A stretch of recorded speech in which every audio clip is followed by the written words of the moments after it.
Hi everyone, it is Wednesday, July 1st, 2015, and this is episode 26 of the Serenova Crafts podcast.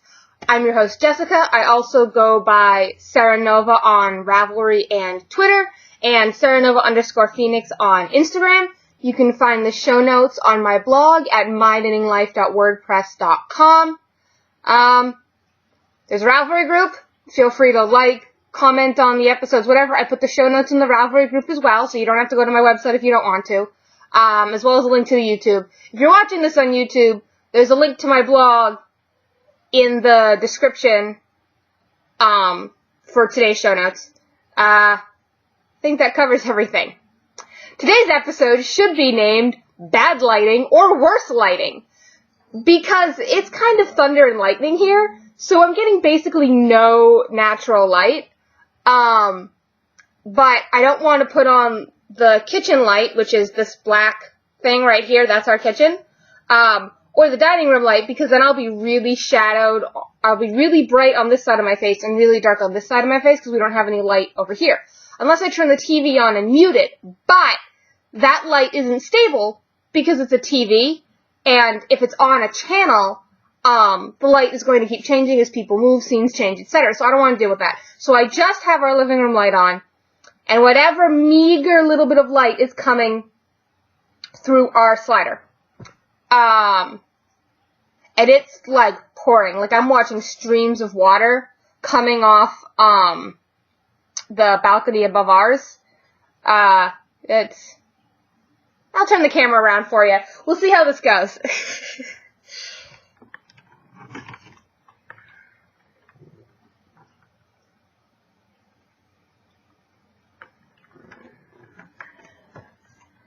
Okay, so that didn't go quite as well as I would have liked, but, you know, oh, too high now. Oh, I had an avalanche. Always good. Alright, so, as you can see, this is everything for the episode here. I do have some finished objects for you. It's been a while, hasn't it? The first is my catkin shawl. It would help if I showed you the right side. Here it is. I'm gonna have to lean back. Ta-da! And you can wear it, I like the shape of the shawl because you can wear it a bunch of different ways. I can, you know, do it like this if I want, because it's long enough, you know. Do it like that. Which actually, I wear shawls like this a lot. It's kind of funny. Or it's big enough that I can wrap it around my shoulders, and because it's got those, it's more square than your traditional triangle shawl, it's actually going to stay in place. It does have buttonholes, along, yeah, this edge. There's a buttonhole, see? Buttonhole. Yeah, buttonhole. There's a bunch of them. I haven't decided if I'm actually going to put buttons on it yet or not, but I wanted to give myself the option. So I put the buttonholes in anyways, even if I don't, use them. One thing I'm not happy with is the edge when I blocked it. I'll hold it up the other way. When you see how it ripples, you can kind of see that. That's because I wasn't as careful with my blocking wires as I probably should have been. I should have picked up, you know, worked it in and out, much more carefully along the edge, but unfortunately, I didn't. I might go back and reblock just the edge, because it, got a little wobbly. Or I might just leave it for character. Who knows? I might be lazy. It's not taking anything away from the shawl. It has a smooth edge in the pictures on Ravelry, which, by the way, this is available on Ravelry for either $6 or $7. I'll link in the show notes, when I write them up, because I don't have notes today. Like last week, this is not going well.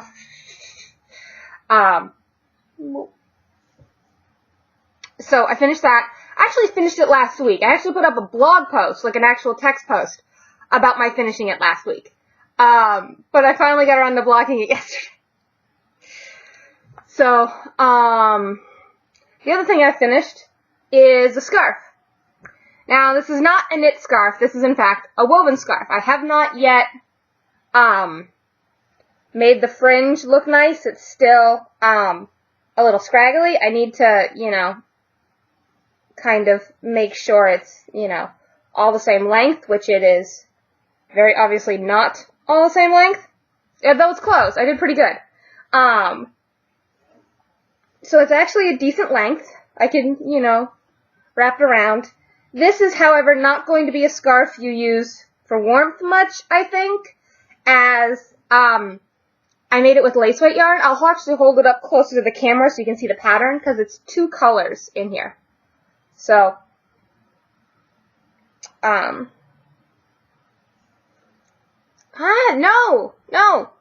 Notification, go away! Remind me later, go away! Go away! I have a program that wants to update. I'm like, no, I'm recording my podcast! Anyways. See that? Yeah, that's done by doing 2 by 2 of each color. So you warp the loom with every other, you know, striping the loom, and then you work 2 rows of each color as you go. And I forgot to grab something. I'll be right back. And back. Okay, I wanted to go grab the heddles from my loom because I hadn't taken what was left off them yet. Now riddle me this. I bought 2 skeins of the exact same yarn. The only difference was their color. They're the same weight, they're the same brand, they're the same base, everything. The only difference is color for the scarf, right? You would think 2 by 2 and 2 by 2, I would use the same amount of yarn, right? I have much more left of the red, which this is red even if you can't tell in this lighting. This is like a Merlot kind of, I'm calling it Merlot. And the gray. Now look at that difference. Look at how much is left on each one. Yeah. Don't know what happened there. But I'll figure it out. Hi, Koki. She's sniffing around right here. Hey, pretty girl. You gonna come up and say hi? Yes, no, maybe? Come on. Koki. Meow. I don't know if you can hear her.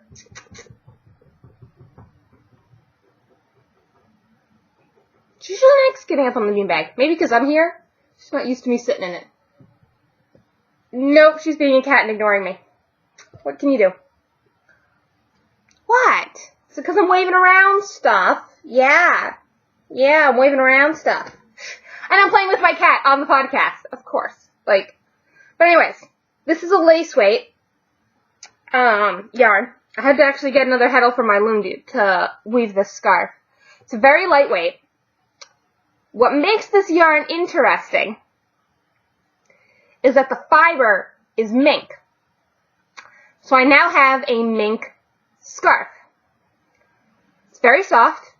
I don't know how warm it is yet because I just finished this last night, so I can't tell you how warm it is. But it's very soft. I like it.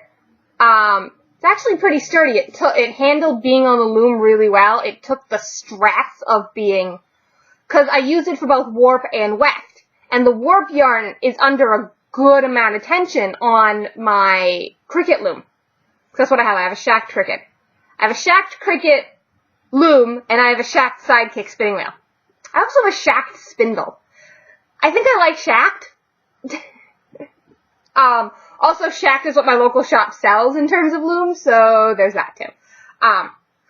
But the warp, which is the strands that go long ways in the scarf, those are actually under a lot of tension on a loom. And took it really well. So that's a good thing. I'm going to have to deal with the ends. I'm fiddling with them as I talk to you.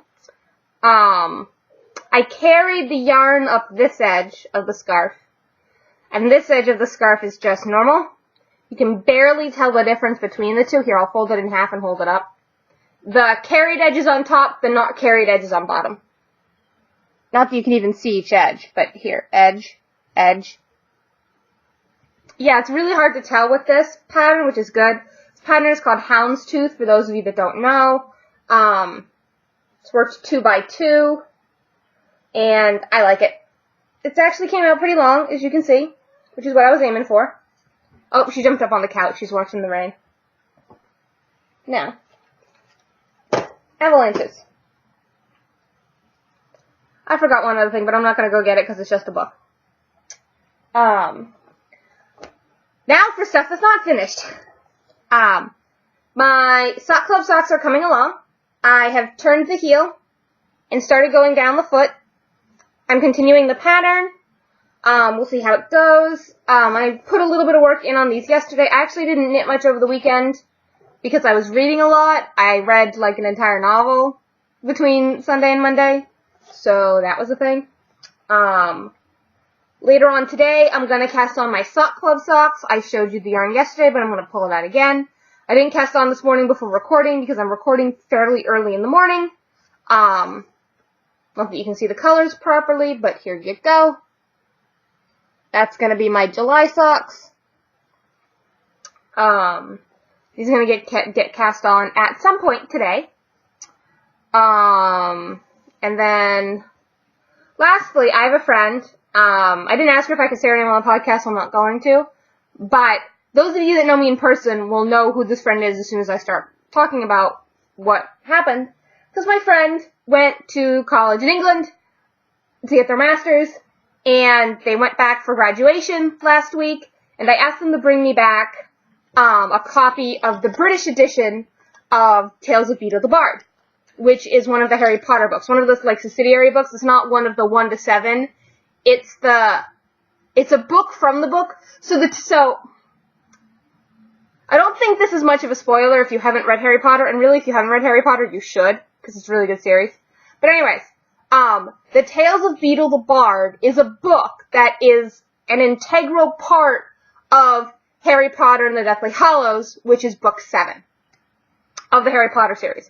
So after book 7 of Harry Potter came out, there's a lot of people that wanted to read the book that was an integral part of the book. You following this? It's a little complicated. So J.K. Rowling wrote The Tales of Beedle the Bard and then published it as a separate book. It's part of the Harry Potter series. So she got the book from Blackwell's. She even gave me the bag from Blackwell's. I do owe her $12 for this, but I don't care. It's $12, right? She brought it back from England for me. Yay! So here's the bag for Blackwell's. And here's the book. Which is actually smaller than I thought it was going to be. So here it is. The Tales of Beedle the Bard by J.K. Rowling. And I pulled my American copy off the shelf to show you how different they are. Look at that. Look at the size difference. Like, oh my god, America. Like,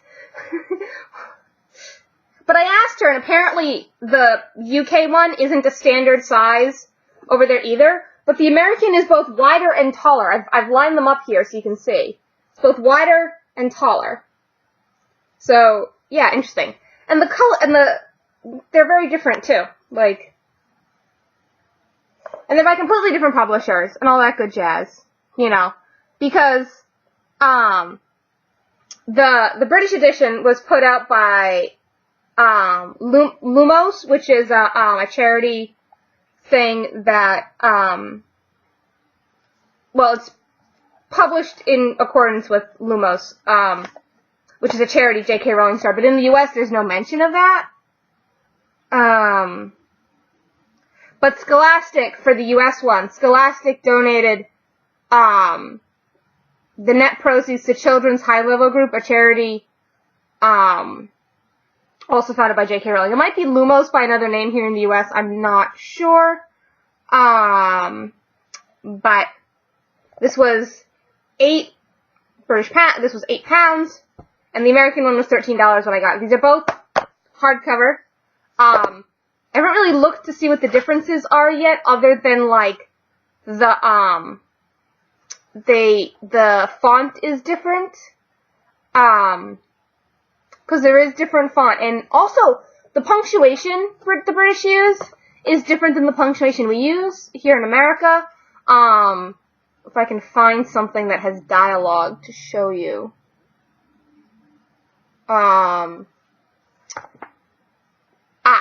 There we go.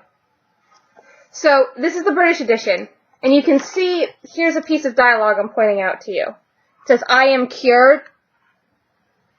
I don't know if you can read that. But The British use single quotation marks, where here in America we use double quotation marks. So there's some punctuation differences, but the font is fairly similar. Things are set out fairly similar. The illustrations, I haven't taken a good look at the illustrations, whether they're different or not. But let's see, The Wizard and the Hopping Pot. Let's just go to the first story in the book and see if it's the same illustration. Maybe, maybe not. Yep, but it has its own page. Interesting. So, here's the same page from both books. I'm having a blast. I'm just chuffed about this stuff, so British edition, American edition. So you can see that they have the same illustration, but they're a little different. So, yeah. One of these days I'm just gonna order the entire set from Amazon UK and have it shipped to me, because I want the British editions, because they localized them. 10 to 1, the text is probably a little different, too. I haven't really looked into that yet, but now I have the British Tales of Beetle the Bard. I'm really happy. Thank you! I don't know if you're watching, but thank you. It's gonna stay in the Blackwell's bag, because it came from Blackwell's. Like, this is the thing, right? What, Koki? I know I'm talking, but I'm not talking to you. Just like right there. If you're gonna come up here, cat. Like, come on. Yes, no? Okay, fine, ignore me. I swear. Yeah. So the last thing that I forgot to grab, that I'm not gonna go bother to grab because it's another book, is, I finished the book I read this weekend. It's called Discovery of Witches. And the same friend who went to England kind of goaded me into reading it, because I'd owned it for a while and I hadn't read it, and she was like, oh my god, you need to read it. And then I loved it, and she does not understand why I liked it so much. Now, without giving away too much of the plot, in case you're interested, because I kind of ranted about this to the women at my knitting group yesterday. Sorry, Joyce. Joyce is in the Tuesday knitting. Hi, sorry, you're gonna have to listen to this again. Or you can turn me off because this is gonna be it. I'm totally cool with that. Anyways, it's about this witch who, like, denies her power, but she's descended from Bridget Bishop, who, if you're not familiar with the Salem witch trials, Bridget Bishop was one of the women executed during the Salem witch trials in Oh, what year? Oh my god, I'm a New Englander! I can't remember when the Salem witch trials was. Holy. I should know this! Anyways, I really should know this. Oh my goodness. I fail as a New Englander. I cannot remember when the Salem witch trials were. I met Laurie Cabot! Like, what is wrong with me? By the way, for those of you who don't know, Laurie Cabot is or was the official witch of Salem. I've met her quite a few times because she used to know my grandmother. Because my grandmother ran a health food store in the 70s and she would shop, and Laurie Cabot would shop there. So, I've met the official witch of Salem a few times, and I can't remember what year the Salem witch trials were. Oh my god. Anyways, it's about this witch who is descended from Bridget Bishop of Salem witch trial fame, and her name is Diana Bishop, and she's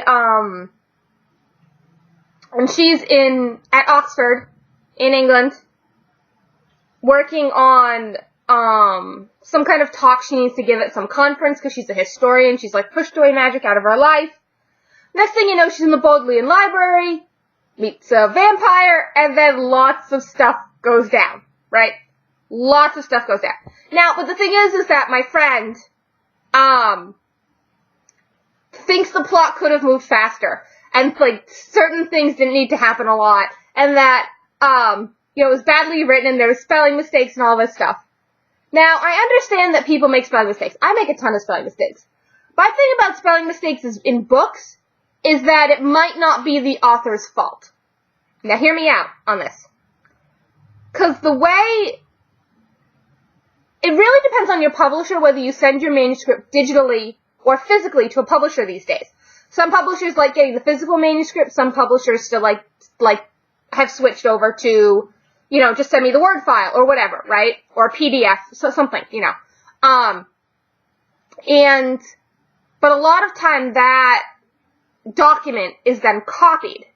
Now, if you're copying digitally, you can literally just copy-paste. But if you're copying it physically, you either got to photocopy it or scan it or whatever, right?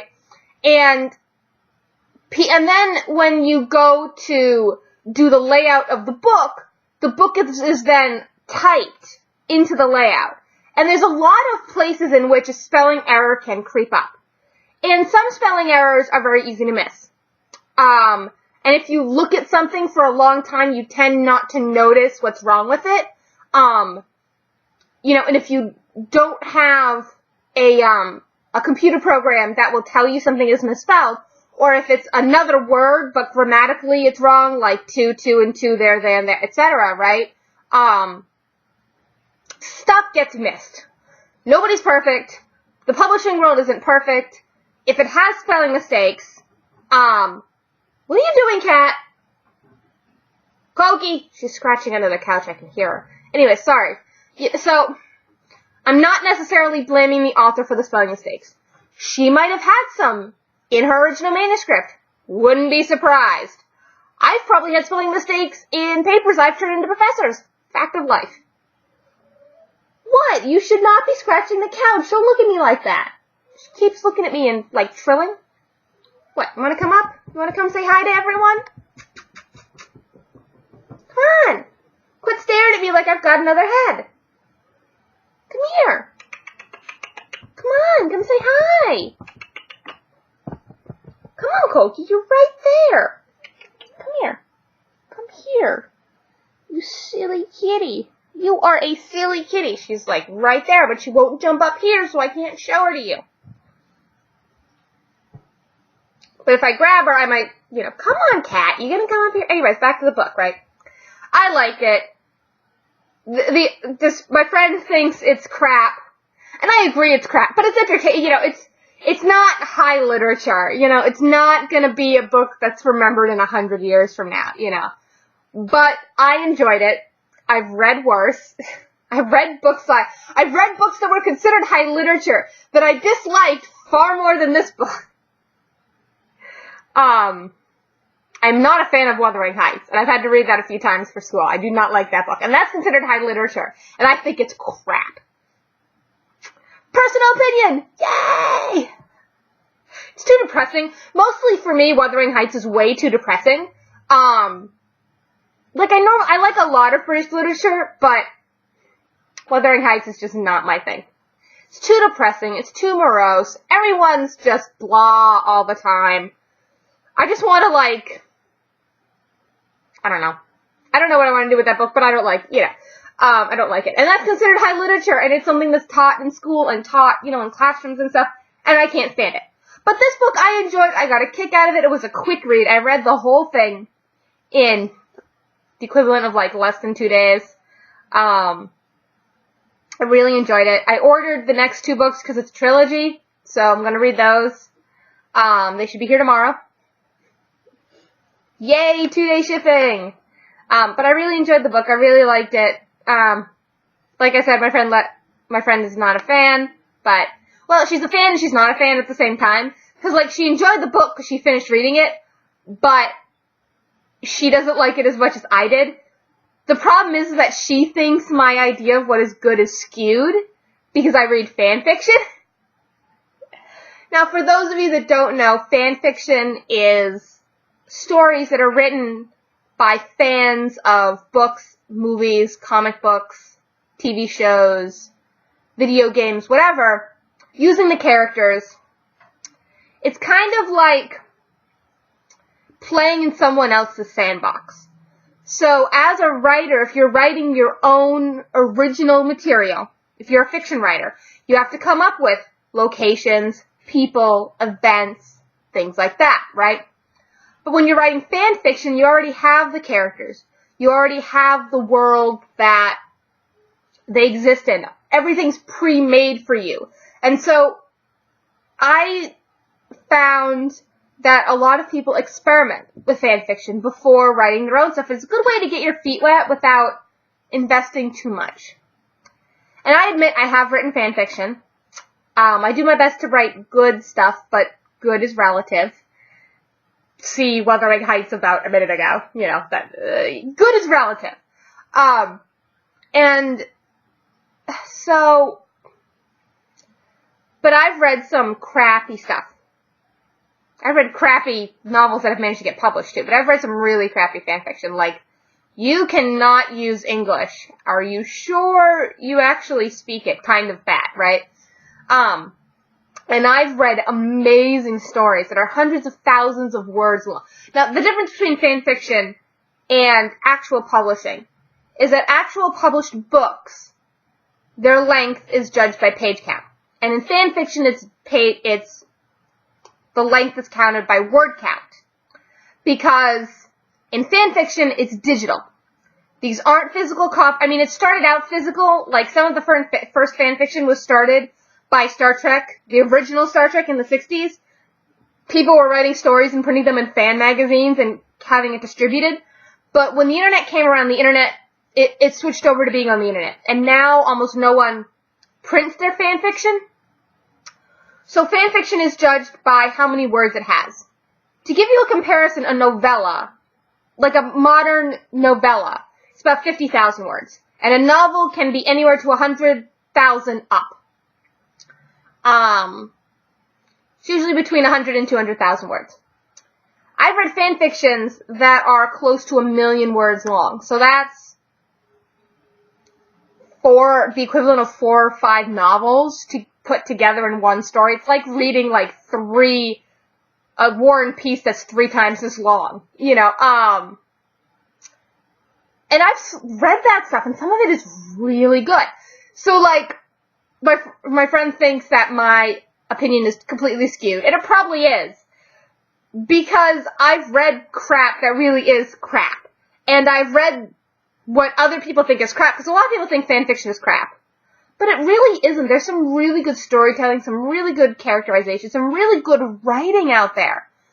But people automatically dismiss it because it's not, the characters aren't original, the place setting isn't original, things like that. And it's a little sad, because some of these people write amazing stuff, and they don't get the credit for it. And it's really a shame, because there are some amazing amateur writers out there that nobody's going to ever read their stuff because they're only publishing fan fiction, and people just won't acknowledge it as a writing form. I had arguments with professors at school about this, about whether fan fiction is a real writing form or not, and my argument is that it is, because the words you are writing are your own. You may be playing in someone else's sandbox. You may have the characters. You may have the setting, but what you are having them do, if you change events that happen in, like, the actual book, movie, comic book, TV series, whatever, if you change events, then that story is all your own. I mean, legally, you can't publish it. What? Come on, she's meowing at me now. What? Come up here, come on. Cokie, come on. Come on, get up here, come on. Stop looking at me like that. Come on. Come up here.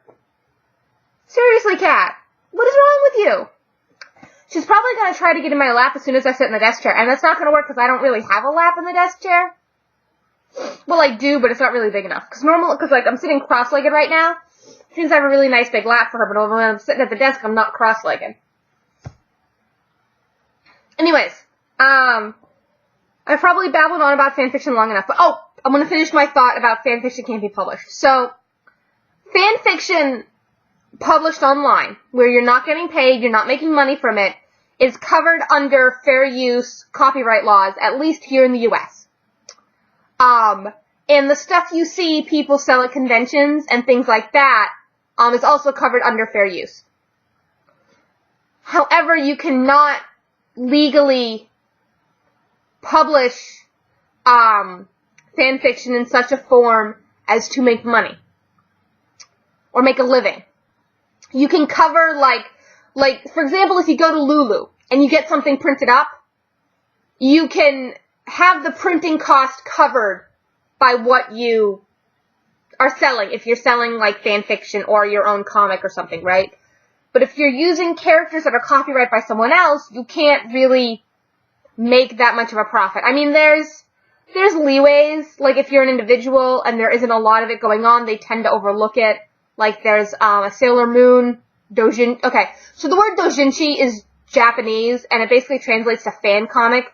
And Sailor Moon is a manga, which is the Japanese equivalent of comic books. And this woman on Tumblr, she is an amazing writer. She's an amazing artist. I love her doujinshi of Sailor Moon. And I've actually been buying the physical copies from her, because those are actually covered under fair use. Because she's not reprinting the actual books which are published here in the US and making money off of them. This is like her own story. So that's covered under fair use. And publishing fan fiction online is covered under fair use. I frequent two websites. One is called fanfiction.net, and the other one is called Archive of Our Own. Now, the difference between fanfiction.net and archiveofourown.org, .net.org, see that, is that Archive of Our Own is a nonprofit, and it's shortened to AO3. And AO3 is a nonprofit. It's meant to encourage writers, fanfiction writers, to explore the craft and explore their writing and stuff like that. Fanfiction.net or FF.net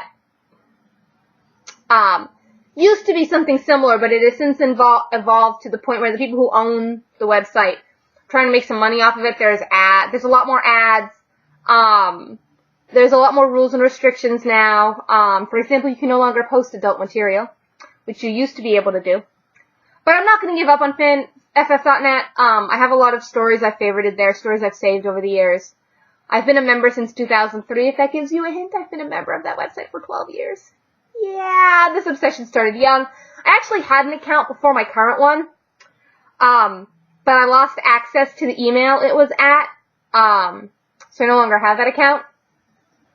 So I had to make a new account in 2003. So I've actually been on the website longer, probably since 99, 2000, something like that. I'm gonna have to end soon. I'm running out of time. But anyways, if you're interested in fanfiction, what the phenomenon of fanfiction is, I'll put this out there. I will link my profile on both websites in the show notes. Because you can't tell I'm blushing, but I am.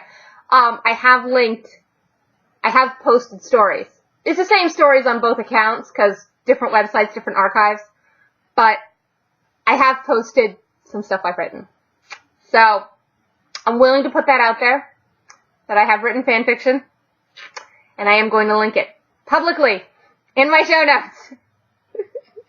I promise I'm not going to back out on that. The links will be there.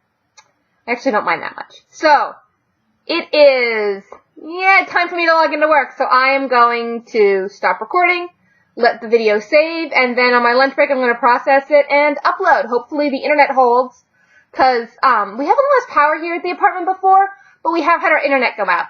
And I kind of need the internet for my job. So fingers crossed